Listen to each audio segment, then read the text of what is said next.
Olá, pais, mães, responsáveis pelos nossos alunos do Colégio Caminhos Colinas. Sou o professor Roberto Eda e essa aqui ao meu lado é a professora Regina, que é a diretora-geral do Colégio Caminhos Colinas. Hoje nós vamos conversar um pouquinho sobre qual é a posição de um filho que se entende filho de Deus diante do seu pai e da sua mãe. Então, como todos vocês já sabem, os vídeos que nós estamos gravando, eles falam principalmente sobre a questão de que Deus é Pai, né? E como isso modifica a educação aqui na escola e na casa de vocês. Professora Regina, você poderia dizer um pouquinho para nós o que aconteceria, vamos começar por um lado um pouco negativo, né? Se uma criança ou até um adulto, né, ele assim pensasse assim, não, eu me nego a acreditar que eu tenho um Deus que me criou.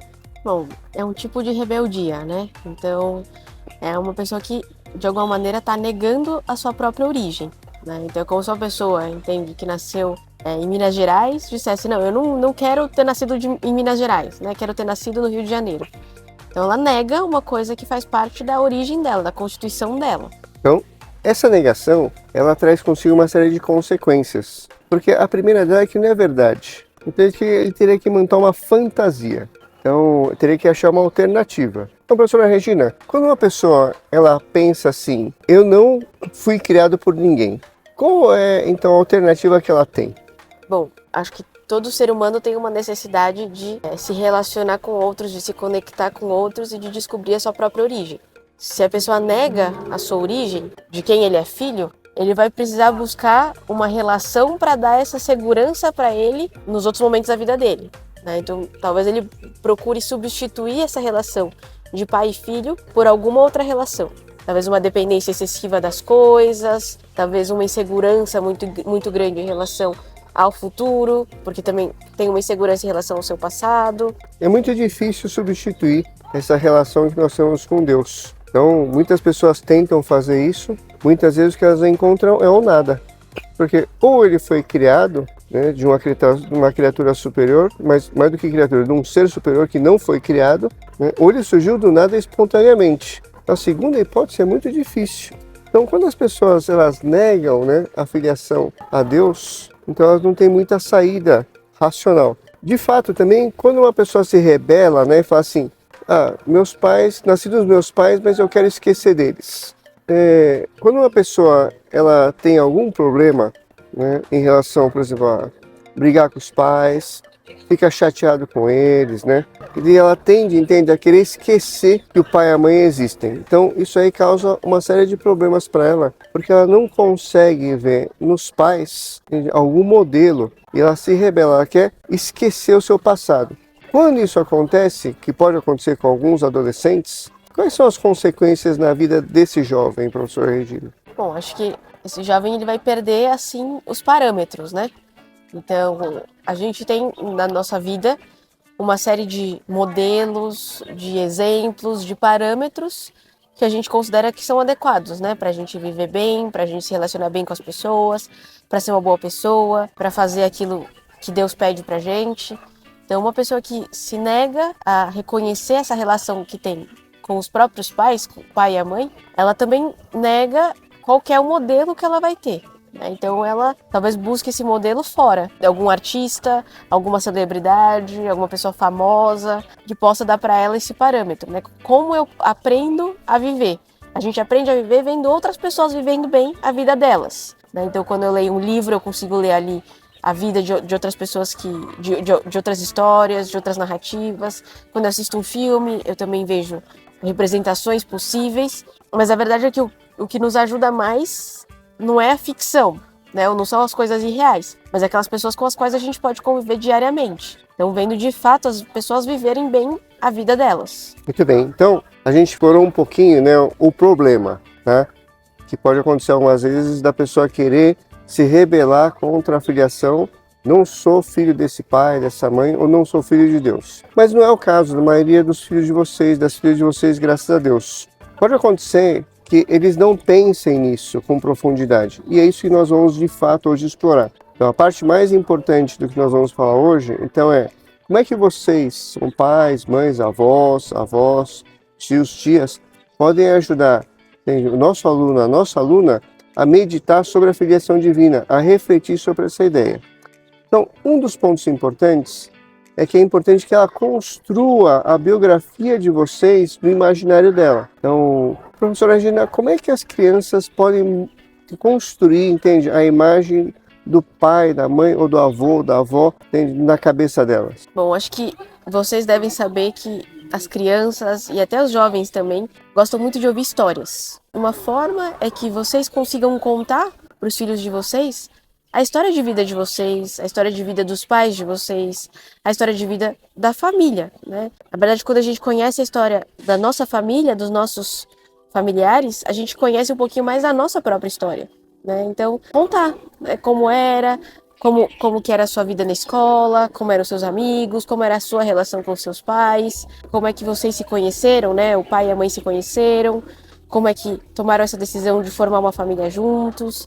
Isso tudo vai ajudando a criança e o jovem a conhecerem mais a história de vocês, né? Talvez tenham coisas que eles nem saibam que vocês passaram, que vocês vivenciaram, né? Mas em coisas muito simples assim do dia a dia, né? E contando para eles, né? Eles como era quando não tinha Instagram, quando não tinha WhatsApp, né? Às vezes não tinha internet, não tinha televisão, como é que vocês brincavam, o que vocês gostavam de fazer, né? Enfim, quais eram as atividades preferidas em família que vocês faziam, como passavam o tempo no final de semana.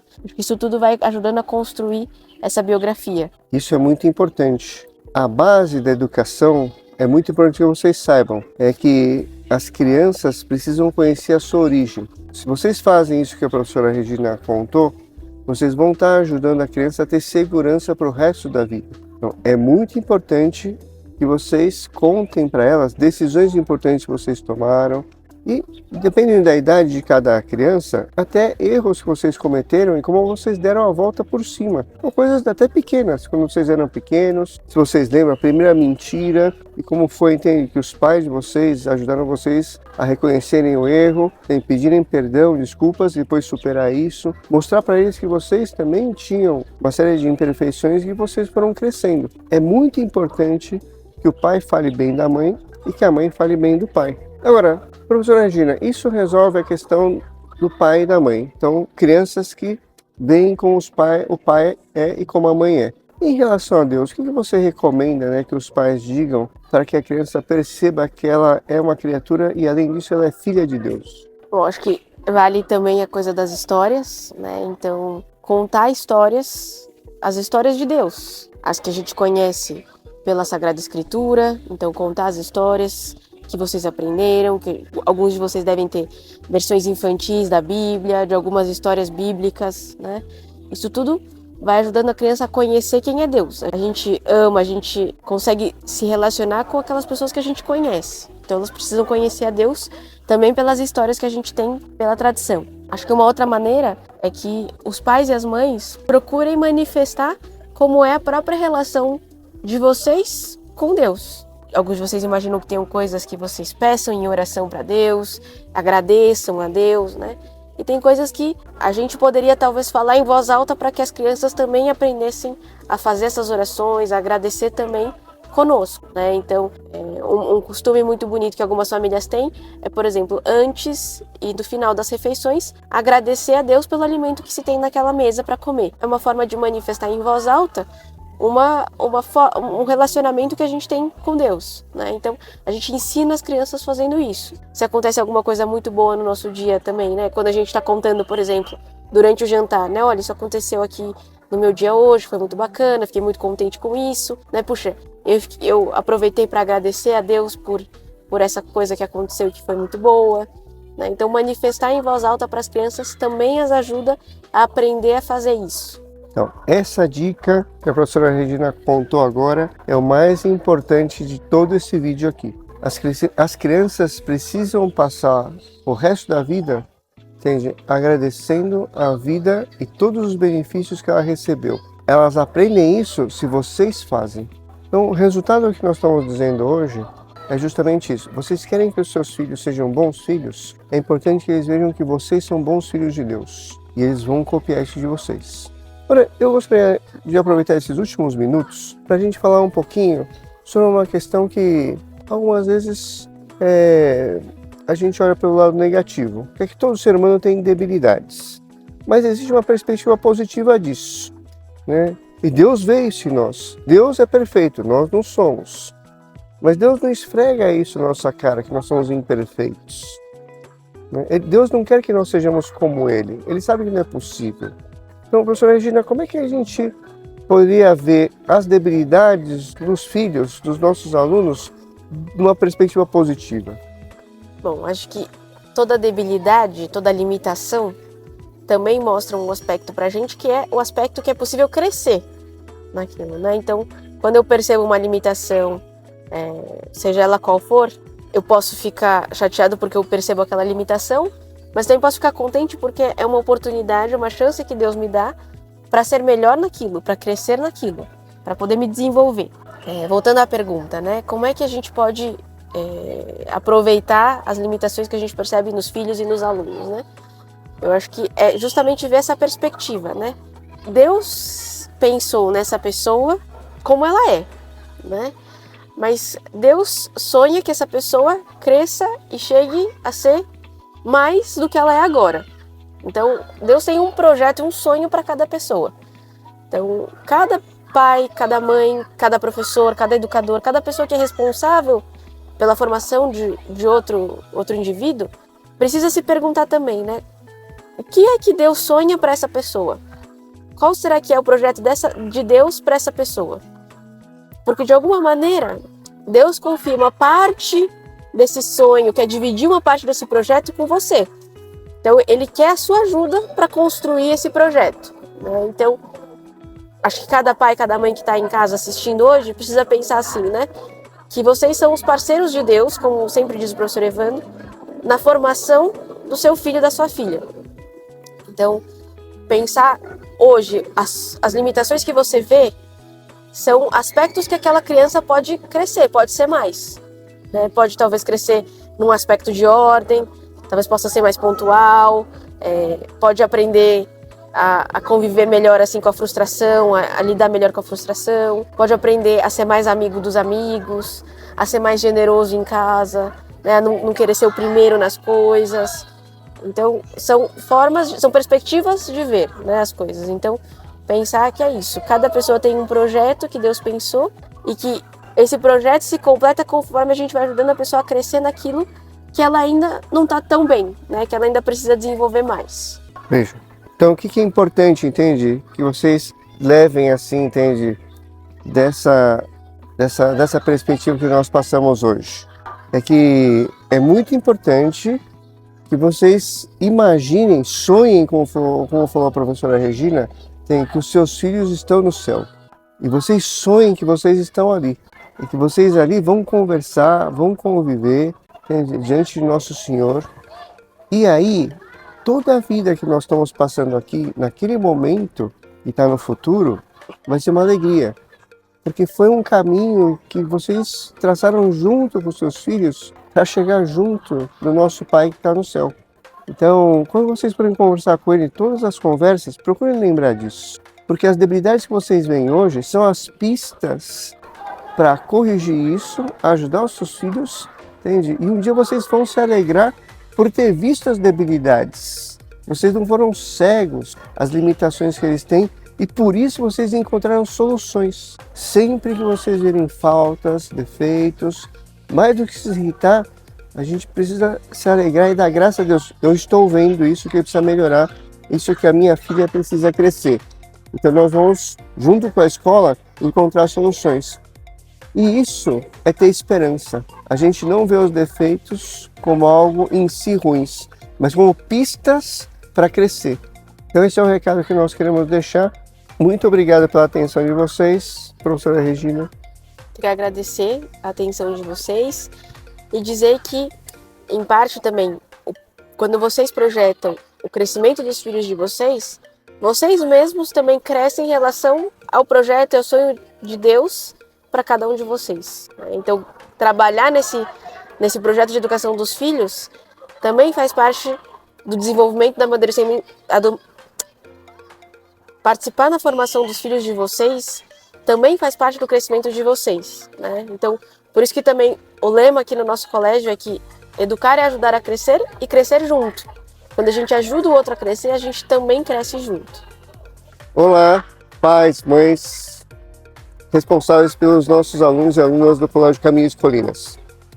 Então, vamos tratar de um tema que é bom para vocês, mas é muito importante que vocês conversem sobre esse tema com os filhos e as filhas de vocês. Nós vamos falar hoje sobre aproveitamento do tempo.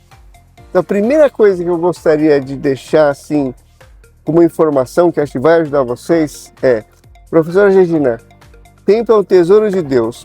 O que isso significa para os nossos pais e mães? Bom, nós sabemos que todos temos um tempo que ele é limitado. Talvez alguns de vocês já tenham pensado assim: puxa, eu precisava de um dia com 48 horas, porque não cabe tudo que eu preciso fazer num dia só. Então, o tempo é uma coisa limitada que a gente tem, mas ao mesmo tempo, também porque ela é limitada, a gente precisa saber escolher muito bem aquilo que a gente faz com ele, justamente porque a gente não tem todo o tempo do mundo. E um dia, todos nós sabemos que vamos morrer também. Então, o tempo que a gente tem é o tempo que Deus nos deixou como um presente para que a gente pudesse aproveitar bem e se desenvolver e fazer a vontade dele. Perfeito. Pessoal, olha só, é um presente. Então a gente ganha vida e tem um tempo no qual a gente passa nessa terra. Depois, se a gente viver bem aqui, nós vamos para o céu. Então, precisamos gerenciar esse tempo. Agora, as crianças, elas não têm essa perspectiva que vocês têm de pessoas adultas e maduras. Então, precisa ensinar elas a organizarem o seu tempinho, durante o dia. Pessoal, vocês lembram, quando a gente era criança, o tempo demorava para passar. Mas, necessariamente, professora Regina, a gente tem que deixar que as crianças aproveitem o tempo delas do jeito que elas quiserem? Eu acho que não. Assim, a gente pode ensinar as crianças desde muito pequenas a aproveitarem bem o tempo delas. Não é porque elas são crianças e que talvez tenham menos responsabilidades diferentes, que elas também não precisam aprender a gerenciar o tempo delas. Porque a verdade é que se elas não aprendem quando são crianças, quando são novas, quando ficarem mais velhas, não vão saber também gerenciar esse tempo que elas vão ter. Então, eu acho que uma das questões do tempo é vocês, principalmente, a primeira coisa, eu acho que tem que ter um tempinho para falar com Deus, sabe? Sei que a maioria de vocês já fazem isso, já dizem para a criança desde pequena que, olha, vamos rezar essa oração, vamos à igreja, mas é importante mostrar para elas que esse é um tempo que precisa ser um tempo de qualidade. Então não é que tem que ir à igreja, precisa ir ao culto, agora a gente tem que rezar. Não é isso. É importante explicar o porquê. É importante também que vocês façam isso com alegria. Então, quando a gente vai ficando mais velho, a gente tem a impressão que o tempo vai diminuindo. Por que a gente tem essa impressão, professora? É porque, na verdade, a gente tem mais coisas que preenchem o nosso tempo. Então, a gente precisa dividir o nosso tempo em mais atividades, em mais frentes, com mais pessoas. Então, acho que é essa impressão que dá. É isso mesmo. Então, o que nós estamos dizendo aqui não é que tem que entuchar as crianças de atividades. Não é isso. Então é importante que as crianças brinquem, os adolescentes tenham um tempo de lazer. Na verdade, é importante que você tenha um tempo de lazer de qualidade. É importante que você, entende, esposo, combine com a sua esposa, Ou você que também é mãe solteira, assim, também programe o tempo deles, que você tenha um divertimento, Então a gente só se diverte e descansa se a gente trabalhou. Então também as crianças também são assim. Elas vão descansar melhor se elas tiverem estudado bastante. Mas um tópico aqui que eu acho que é importante a gente esclarecer. Professora, se a gente dá um monte de lição de casa para as crianças, entende? Elas não vão ter problemas assim, psicológicos, porque vão ficar com ansiedade, porque tem muita coisa que não vão conseguir fazer. Explica um pouquinho para nós o que acontece de fato. Alguns de vocês talvez se lembrem de já ter tido muito tempo livre e pouca coisa para fazer. Então, as próprias crianças, quando entram de férias, nos primeiros dias elas acham ótimo, brincam bastante, dormem, descansam, mas depois elas já estão assim, já não tem muito mais o que fazer, já cansei de não fazer nada, de não ter nada concreto para fazer. Então, também o que nos descansa não é não ter nada, é que eu saber fazer bem aquilo que eu preciso fazer no tempo que eu tenho, Então, ter muitas lições, ter muitas responsabilidades e muitas tarefas, não é em si algo ruim. Para a criança também é um estímulo. Eu preciso saber, eu tenho todas essas coisas para fazer. Então eu preciso me organizar muito bem para conseguir fazer todas, para conseguir fazer bem. Então, elas terem muitas coisas é um estímulo para que elas possam desenvolver essa organização do tempo, essa gestão do tempo que elas têm. Pode até ser que algumas crianças, pelo temperamento delas, pela forma de ser delas, fiquem de fato mais ansiosas, né? Então, aí é uma coisa que os pais, né, os professores, aqui a escola, a gente pode ir conversando juntos para alinhar isso, que é, às vezes, a sensação de ansiedade, de desespero, de angústia, acontece mais quando a gente não vê qual que é o caminho para a gente conseguir organizar tudo aquilo que a gente tem no tempo que a gente tem. Uma das coisas que a gente pode ajudar as crianças a gerenciarem as tarefas, as lições, é organizar com elas o plano. Se eu sei onde eu encaixo cada coisa, eu sei que eu tenho um tempo para elas, né? Se eu não paro para pensar como que eu vou organizar a minha rotina, em que horários que eu vou sentar para estudar e fazer aquelas tarefas, elas vão ficar parecendo que são muitas coisas e que são coisas demais. Se eu vou organizando, eu vou percebendo, isso aqui cabe aqui, isso aqui cabe aqui. Eu até vou perceber que sobra tempo também. É uma questão de aprender a organizar de acordo com o tempo que a gente tem. E aí, uma das coisas que ajuda também é a gente se preocupar com o que a gente tem agora, né? Então, o que eu tenho hoje é o que eu vou fazer hoje, né? Não adianta eu ficar projetando o que eu vou ter na semana que vem, se eu ainda não cheguei na semana que vem. O gerenciamento do tempo também está relacionado a eu saber priorizar o que eu preciso fazer hoje, né? E o que eu posso fazer depois, como é que eu vou organizar de acordo com os tempos que eu tenho. Muito bem, pessoal, vamos falar um pouquinho mais de como é que a gente organiza o tempo. Vamos passar dicas práticas. Mas nessa questão da ansiedade, dos problemas psicológicos, gente, depois é importante que vocês venham conversar com o PEC, né, que é o professor encarregado de classe, a professora encarregada de classe, mas a gente percebe que muita da ansiedade que as crianças sentem é que existe uma expectativa de resultados, tá? Elas querem agradar vocês. Então, algumas vezes é que não é por mal, mas é que talvez você se compara, puxa, mas você tem que tirar muita nota, você tem que ser melhor que tal aluna.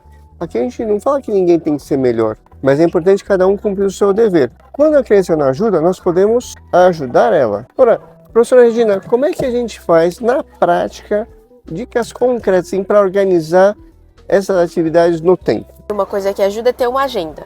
Pode ser uma agenda no celular, tem aplicativos, pode ser uma agenda física, tem gente que funciona melhor com agenda física. E a gente colocar primeiro as pedras grandes, né? Então, quais são as coisas que são muito importantes e que eu não posso abrir mão na minha rotina? Então, primeiro eu preciso encaixar essas pedras grandes. Depois, eu vou encaixando as pedras que são um pouquinho menores. Os compromissos que têm um pouquinho menos de importância na ordem que eu estabeleci, ou que não são tão urgentes, eu vou encaixando nos tempos que eu tenho, né? Então, eu primeiro preciso estabelecer quais são as coisas grandes, né? Então, por exemplo, né, uma família que vai fazer a sua programação no domingo, né? Então, isso que o professor falou, né? Olha, a gente tem que ter um tempo para se dedicar a Deus, para estar com Deus. Então, a primeira coisa que eu vou pensar na programação da nossa família no domingo é qual é o horário que nós vamos à igreja? Nós vamos à missa, nós vamos ao culto? Qual é o horário no nosso domingo que a gente vai separar para isso? A partir daí, eu vou separando e organizando os outros momentos que eu tenho, né? Então, vamos almoçar na casa da vovó, vamos visitar o tio que está doente, né? Vamos estar com os nossos amigos, vamos ter o tempo para estudo, vamos ter o tempo para leitura. Uma coisa que ajuda muito é ter uma agenda, é conseguir organizar os horários que a gente tem no nosso dia, saber quanto tempo eu tenho para cada coisa e o que eu vou fazer em cada momento. Pessoal, olha só, isso que a professora Regina falou da agenda é muito importante e não é uma coisa quadrada, não. Então, vários de vocês ouvem falar que tempo é dinheiro. Eu acho que tempo não é dinheiro. Tempo é uma dádiva de Deus e a gente tem o tempo para amar a Deus de volta e amar as pessoas que Deus deixou para nós cuidarmos. Então, tempo é amor. Mas, pense um pouquinho, né? Tempo não é dinheiro, mas como é que vocês organizam o seu dinheiro? Vocês não sabem quanto vocês ganham? Vocês não sabem onde vocês estão gastando? Com certeza vocês são organizados e sabem isso. Então, o tempo, ele não é dinheiro, mas funciona, entende? Como uma organização do dinheiro. Então, eu sei quanto tenho na conta, sei quanto eu recebo e quanto eu posso gastar. Eu sei que todos os dias eu tenho 24 horas. Então, não sei que dia que vai acabar isso. Então, eu não tenho saldo total, mas eu tenho saldo por dia, gente. Por dia eu tenho 24 horas. 8 a 10 para dormir, depende da idade da pessoa. Tenho tempo para comer, tenho tempo para fazer exercício algumas vezes, muito tempo para trabalhar, né? Tempo para conversar com as pessoas queridas. Então, as crianças, quando elas vêm para a escola, a escola organiza o tempo. Aqui é bem intenso. E elas não estão tristes, elas estão felizes. Se elas viessem para a escola e elas disserem, o que vocês fez hoje? Nada, o professor não veio, o professor ficou lá, mas ele ficou no celular, deixou a gente fazer o que a gente quisesse. Ela não ia gostar e vocês menos ainda. Então, o que nós estamos sugerindo? Que vocês também, fora da escola, organizem o tempo. Nós organizamos o tempo dos filhos de vocês, das filhas de vocês aqui. Se você tem dificuldade com isso, procure, entende, o PEC ou a PEC. Eles vão ajudar também nesse ponto, ainda que seja um tempo fora da escola. Nós estamos dispostos a dar suporte para vocês também nisso. É importante que as crianças aqui elas tenham um ritmo e quando elas vão para casa, elas também percebem que existe um ritmo.